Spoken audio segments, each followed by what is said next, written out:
Michael Penix has a bright future ahead of him and could be the star quarterback of the NFC South.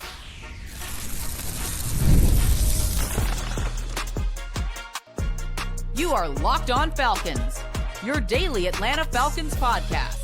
Part of the Locked On Podcast Network, your team every day. Welcome back, everyone, to another illustrious episode of the Locked On Falcons podcast, your daily Atlanta Falcons podcast, part of the Locked On Podcast Network, your team every day. And if you do not know me, I am your humble host, Aaron Freeman.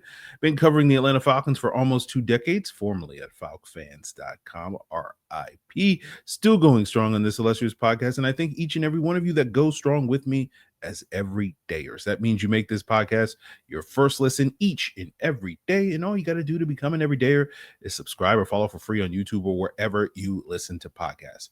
So today's episode of Locked On Falcons, we are wrapping up our 3-part conversation with Matt Waldman of the Rookie Scouting Portfolio. We recorded this entire conversation over 2 weeks ago originally. And you'll hear on today's episode, Matt mentioned, the Falcons offensive line being a strength. So that I'm sure, ages this a little bit because of the injury to Caleb McGarry. And we'll talk more at the end of today's episode about whether or not that is a concern for Michael Penix's development. But let's not dally and let's jump into that conversation with Matt Waldman, which picks up about where he's talking about Michael Penix and the Falcons being on the rise in the NFC South, and we'll get into that right now. Yeah, I think when we look maybe 2 to 3 years down the line, Aaron, the Saints are going to be out of this. They already are. Atlanta fans are probably very happy about that. It's going to be, and I think that Baker and the Buccaneers are the team to beat right now, but that may be ending too as we get down, because that offensive line is creaky, has some leaks, and those receivers are old. I mean, I love Chris Godwin and I love Mike Evans, and they're both great players, but their time is kind of going away, and they make a lot of this offense, and there's going to be opportunities there. And the two teams that I think are going to be the most entertaining to battle this out, it's going to be Atlanta and Carolina. I think Bryce Young really showed that he is the player that they thought they were drafting to begin with. When he dismantled the Chiefs, I mean, I know that they lost that game, but it wasn't due to him. He dismantled Steve Spagnuolo's defense, and he looked like every bit like the guy that they thought they drafted as a reader of the field and diagnostician. And I think it's going to be the Penix Young rivalry that's going to decide this division for years to come. Okay. Yeah. That week 18 game. I remember when I was talking with the Locked On Panthers host, we were talking about, this could be the future of the NFC South in terms of what these two young quarterbacks can grow into, similar to kind of, I guess you could say, a Matt Ryan, Drew Brees type rivalry that we saw for many, many years. So we will definitely see if that is the case. But you kind of mentioned sort of the timeline of 18 to 30 games where you really don't quite know exactly what you have. And this kind of goes back to a conversation we had 2 years ago, Matt, when we were talking about Desmond Ridder, a quarterback that you were not as high on, and a quarterback that, at the time we were very hopeful here in Atlanta that he would exceed your expectations. And unfortunately it did not. But I remember very vividly, we talked about sort of, there was a point around that sort of timeline where you would kind of know with Desmond Ridder, almost exactly 18 games into his career, that week 14 game in 2023, after the 4 starts that he had in 2022, that was kind of the game for me that I kind of circled, because there were going to be some issues where the Falcons were going to need to put a lot on Desmond Ridder's plate to kind of lead them to victory against the Tampa Bay Buccaneers, to basically be, you got to go out there and win this game and go out and potentially win us the division. And if you can do that, then maybe you can be the guy, here in Atlanta for at least the next couple of years as the starting quarterback. And unfortunately, Ridder did not have that breakthrough performance. And I'm curious, are we going to have to wait, 15 games to see Michael Penix, or do you feel like Penix is the type of guy where we might be able to, shorten that timeline a little bit, that we don't necessarily have to wait till December to know if he's going to be the answer? That's something that's going to potentially come earlier in the season. Yeah, it's a great question. And I'll just say this right off the bat. Michael Penix already showed more last year than Desmond Ridder showed his entire career as an Atlanta Falcon in terms of how to move in the pocket, how to make decisions after feeling pressure, how to, be aggressive downfield, where to place the ball, when to place the ball, reading leverage better. I mean, all of that, he's already exceeded Desmond Ridder's performance in my book from what I've seen on film. And I know that it's early, but when you're the thing that you want to look for is how good and immediate with confidence is someone's decision making with reading the leverage of defenders on receivers in the intermediate and range of the field, especially in the middle of the field. And he's not perfect with it, but he's already better than Ridder. Ridder looked lost if his first read wasn't open. Ridder, I remember seeing at Cincinnati. It's mean when I say this, but it's the best description that I can give. If reading leverage was like Squid Game's red light, green light, let's just say he would not probably have made it 10 yards down that path.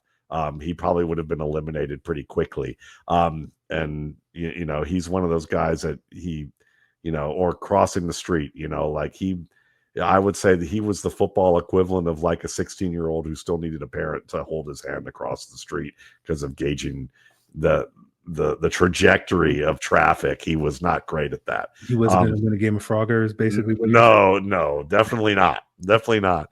Penix, I don't think we have to worry about any of that. The biggest concern with Penix, I think, is will he continue to grow reading the middle of the field and not having any type of fatal flaw with any types of coverages in the middle of the field that might be where his leverage reading has been maybe a beat slow.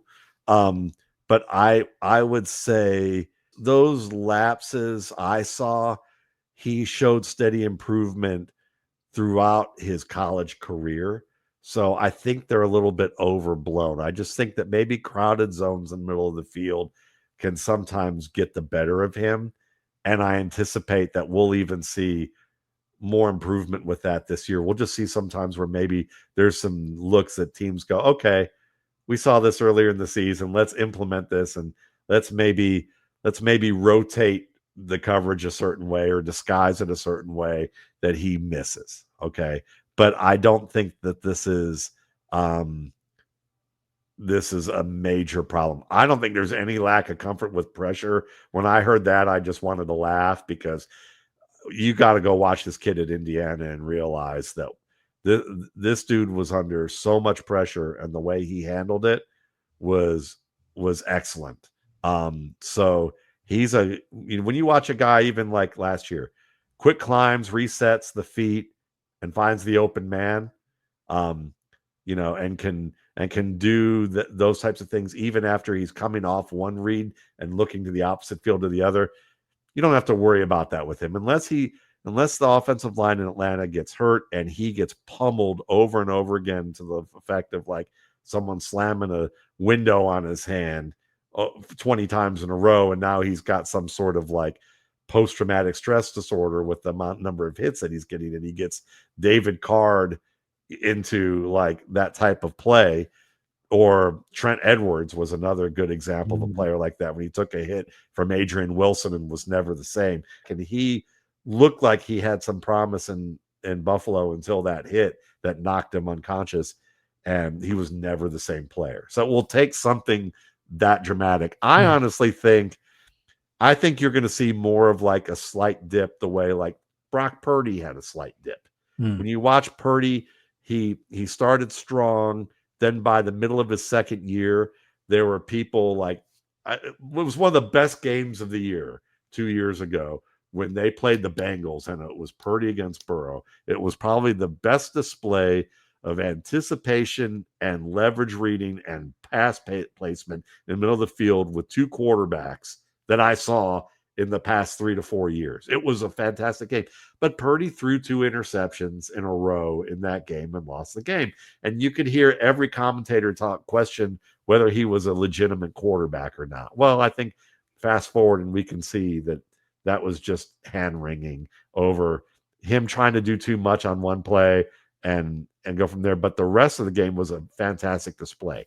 I think you're going to see things like that where people are going to nitpick the wrong things with him, and he's going to have made mistakes, but they're going to nitpick and say these are fatal flaws when they're really non-fatal flaws, and they're not going to be a ton of them. Yeah. I am definitely not looking forward to the weekly referendum on whether Michael Penix is the answer at quarterback that inevitably comes with every young quarterback.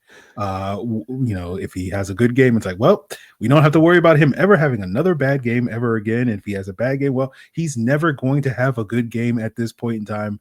And that to me is one of the flaws in the week-to-week way that this league is often covered, where people have this sort of blinders where it's like, you know what, it's just another week and there's another set of challenges ahead for this young quarterback, and we don't have to pretend that there's no possibility that he could get better or whatever.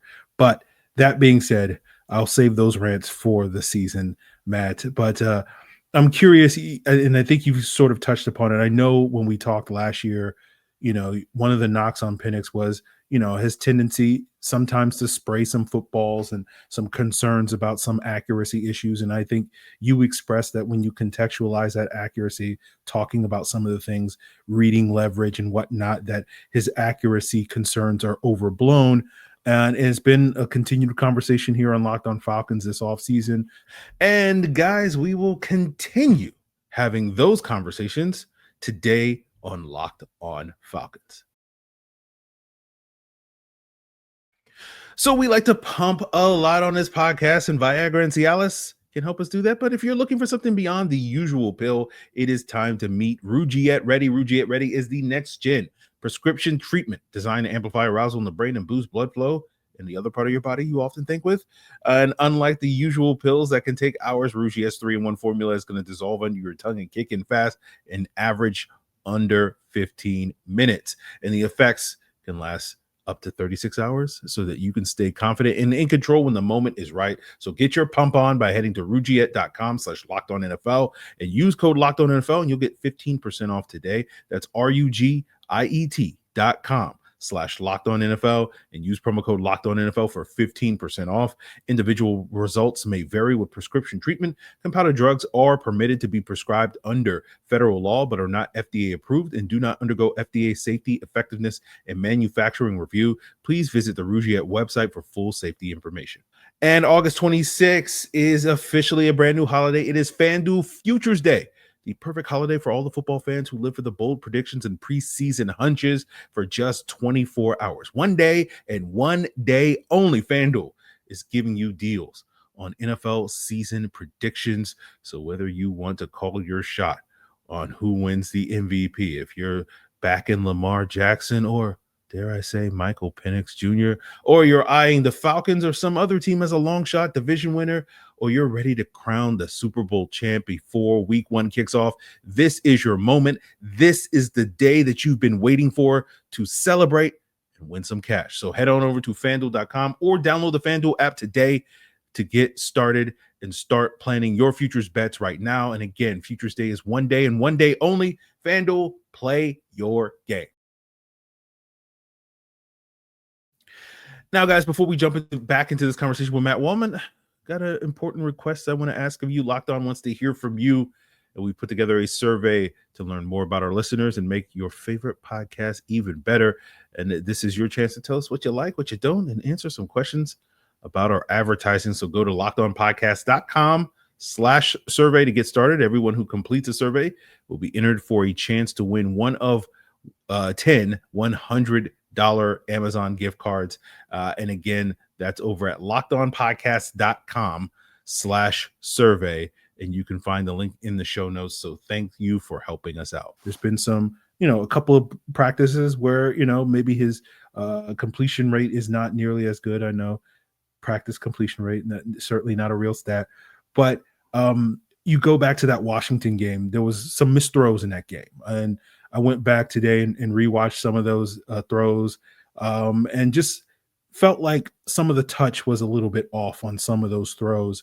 And I'm wondering, and I've seen other people, again, that's what goes back to that previous question I asked you about, some people have attributed that to not necessarily having the reps with his receivers and maybe, just slightly being off on some of those throws. But I'm curious, when you watched those misses in that Washington game, was that a concern for you?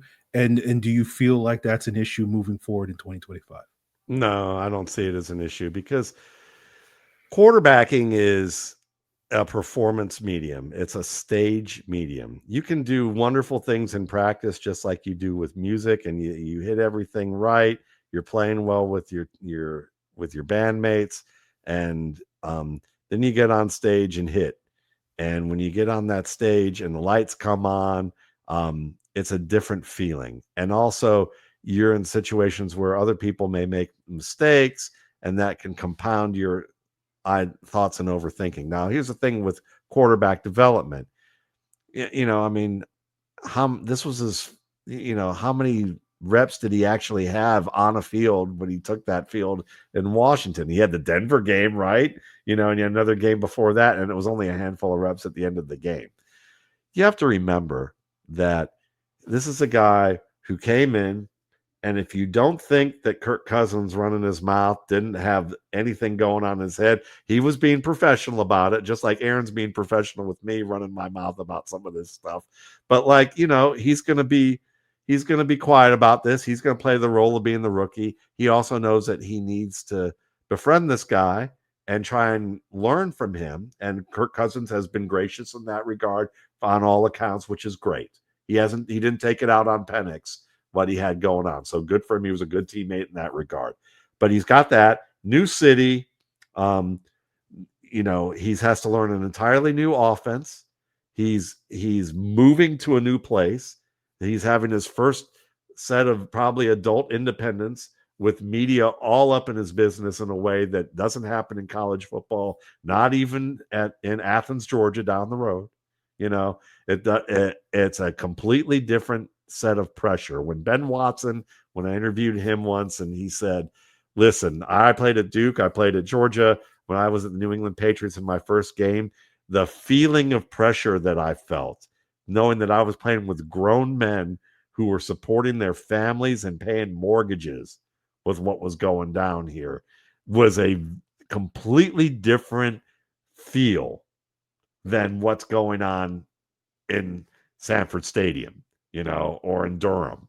And so you have to understand that there's that level of pressure, and there's so many different things to remember. I mean, if Kirk Cousins is on the quarterback show on Netflix talking about how all the shifts and motions were overwhelming for him to have to learn, and he's a very good veteran quarterback who's been in Washington, who's been in Minnesota, and with multiple offenses, and he was having difficulty getting all that down. Think about a rookie. So when you get on the field and this is your first year, you tend to overthink. And when you overthink, you slow down. When you slow down, your accuracy suffers a little bit.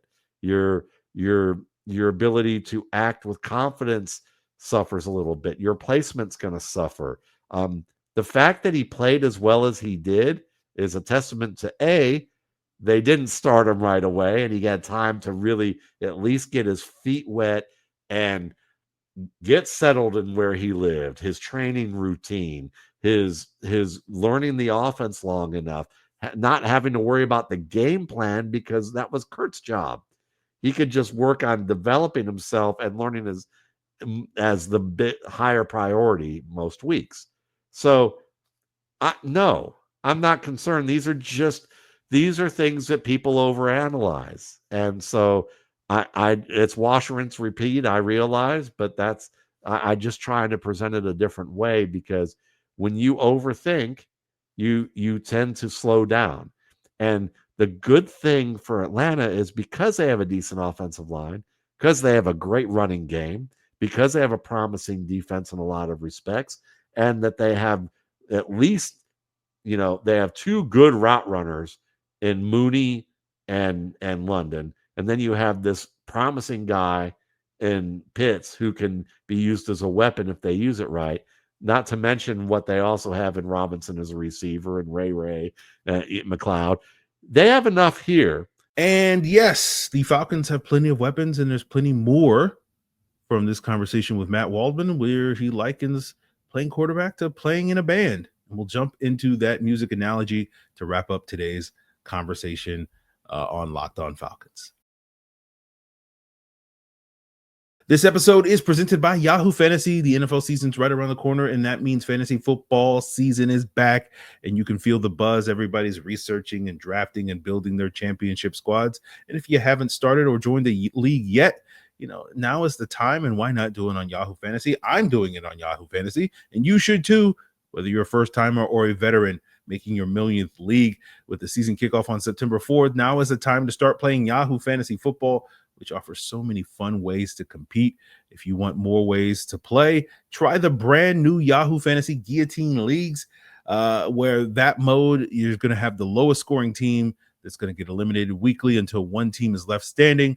And if you want to play instantly with friends, try the new Draft with Friends mode, or if you prefer the classics, get your crew together and go head-to-head in a private league. Or if you don't have a crew, that's not a problem. You can join a public league, the easiest way to play. So the NFL season kicks off on September 4th, so don't wait. Start your league now and draft now at yahoofantasy.com/LockedOnNFL. That's yahoofantasy.com/LockedOnNFL.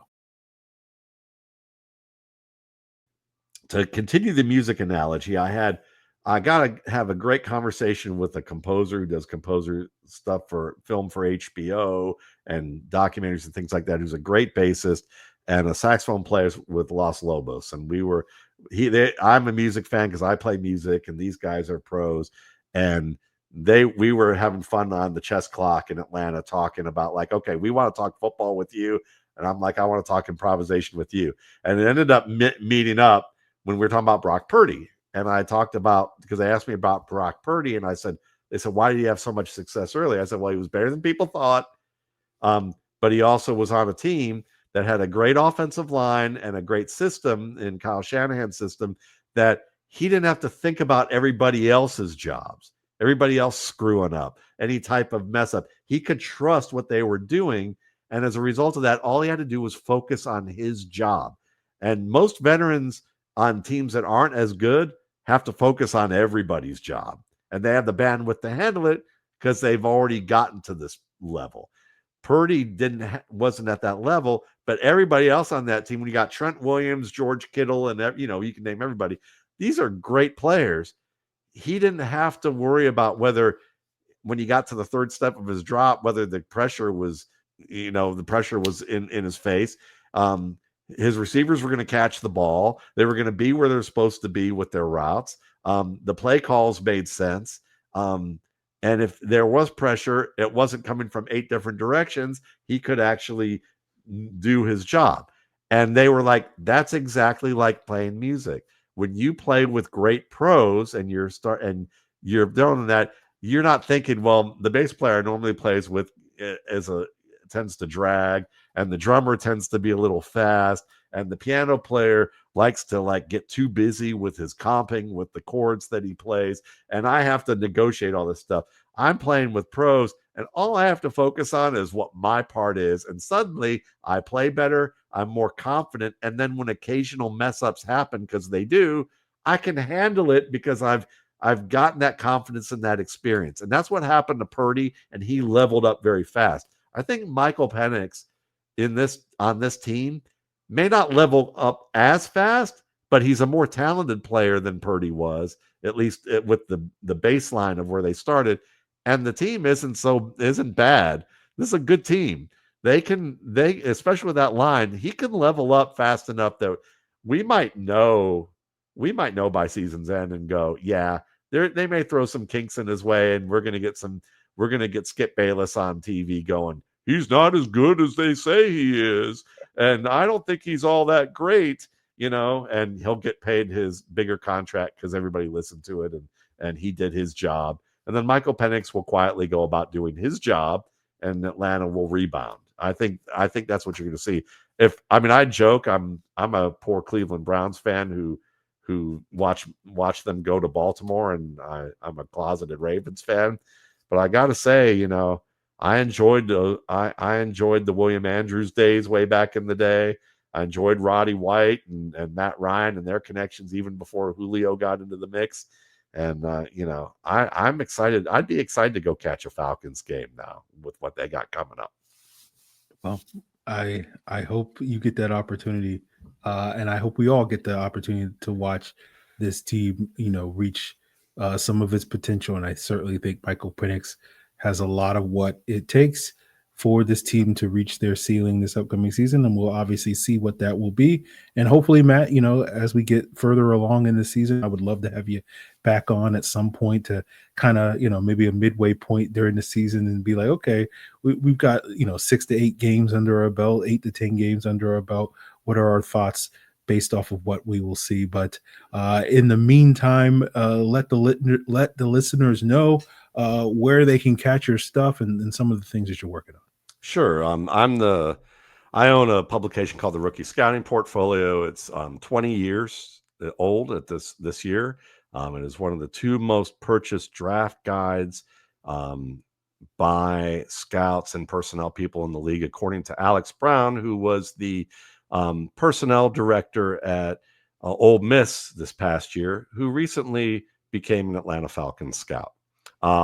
So he is an area scout for the Atlanta Falcons. It'll be nice to see him coming through town, hopefully at some point, because we've known each other for a while. He meets with all these teams. He used to meet all these teams at Rice and Houston and SMU and then Ole Miss as he's climbed his way through the ranks and knows what they buy. But you can find me at mattwaldman.com if you want to get it. I solely study the offensive skill positions, those 4 positions. And you can find my work there. I have a podcast that I do with a football trainer by the name of Brandon Angelo. We do good work there. And then I have a profane little podcast on Mondays that we'll just call it Feel It or F It. And that's the theme. And it's on Mondays, where it's more fantasy oriented topics with the great Bob Harris, who has been doing this even longer than I have.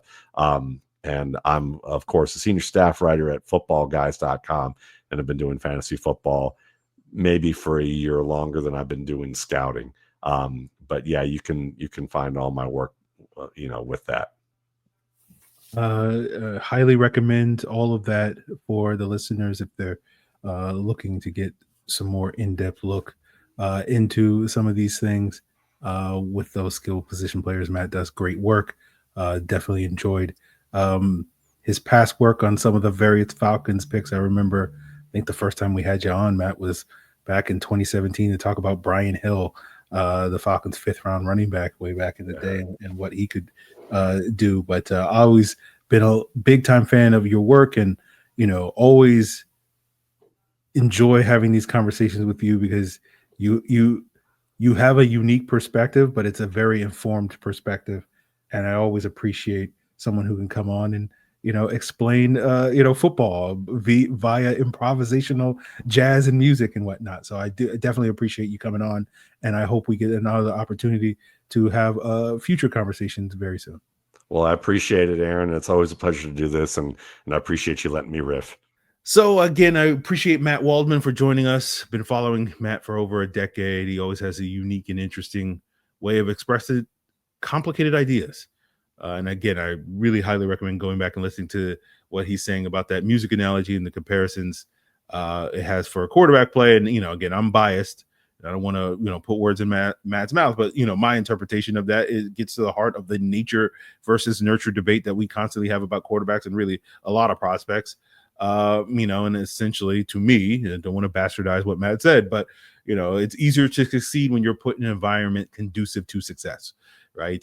Fancy words to basically say, how that works out. And so when all you got to do is focus on your job, it's easier to do your job when you don't have to focus on everybody else's job. So long story short, I have a lot of optimism about what Michael Penix can be, probably more optimistic about Penix than a lot of people would, assume based off of the general sort of tone of this podcast. But, ultimately my concerns are not really with Michael Penix's nature. It's really with the Atlanta Falcons nurture. And this has not been a stable environment for the develop of a lot of young players over the years. And to me, a big part of this upcoming season is about whether or not the Falcons can, re-earn my trust and believe in their ability moving forward. And trust is earned. It's not given. They haven't earned it for the last 7 years. I think a lot of fans think they should just give it away because it's your favorite team. And I don't agree with that. And again, if that's the choice that you have made, that's your prerogative, but that's not the choice that myself and many of the everydayers I know that enjoy this podcast have made. But getting back to that offensive line conversation again, Matt and I recorded this conversation about 2 weeks before the Caleb McGarry injury. And I think the McGarry injury, as I've stated many times over the last week, is a concern, but I don't think anybody should be panicking about it. I heard Kevin Knight on his podcast, The Dirty Birds and Brews, echo this sentiment. So I'll say this and I'll echo this sentiment. That basically, if you lose one starting offensive lineman, that should not tank your season. And if it does, you were never very good to begin with. And it's kind of reminiscent of that 2018 season where there was a lot of hype from people not here on this podcast about that the Falcons having a top 10 defense that year. They suffered 3 major injuries to Ricardo Allen, Keanu Neal, and Deion Jones that year. And they finished 30th in DVOA. And a lot of people blame the injuries for that fall off, as well as Marquand Manuel, the Falcons then defensive coordinator. And basically, I was like, hey, man, a top 10 defense doesn't lose 3 starters and become a bottom 3 defense. Maybe the 23rd best defense loses 3 starters and becomes a bottom 3 defense or something like that. But, I bring that up all because overcoming Caleb McGarry's injuries is not going to be easy for this football team, but it shouldn't be catastrophic. Again, McGarry was an average pass protector, like a 5 out of 10 pass protector. There's no reason for the Falcons to not be able to get 4 out of 10 pass protecting at the minimum from whoever his replacements are, whether that's Elijah Wilkinson, whether that's Storm Norton, or whether that's someone else. So that should not tank this Falcons season, especially if this coaching staff can re-earn that trust and overcome this injury. It's something that they've essentially, and deliver on the promises that they've been making all offseason, which is, hey, we're going to dial up play action. We're going to have a more diverse run game. And those are kind of the things that are going to be the solution to this Caleb McGarry size hole, rather than, hey, we're going to plug and play with a right tackle that's going to be just as good, if not better, than Caleb McGarry. And so these are things that this team should be able to overcome. Overcoming challenges and adversity is the heart of being a successful team in the NFL. Every week is going to bring a new challenge, and the successful teams can navigate those challenges. And as we say, success in this league is earned. It is not given. So we will be back later today with Joe Patrick of 92.9 The Game to talk more about what's going on with the Falcons, as well as a look ahead to their season, as well as, final cuts and all the roster decisions that will be made. And so that will be something that you can tune into on your next episode. But in the meantime, go to lockedonpodcast.com/survey and take that survey, and everyone who completes a survey will be entered into a chance to win one of 10 $100 Amazon gift cards. And again, for your second listen, check out Locked On Fantasy Football if you want to get geared up for, whatever Yahoo Fantasy or whatever league you'll be joining. Locked On Fantasy Football is going to help you out. It is all part of the Locked On Podcast Network, your team every day.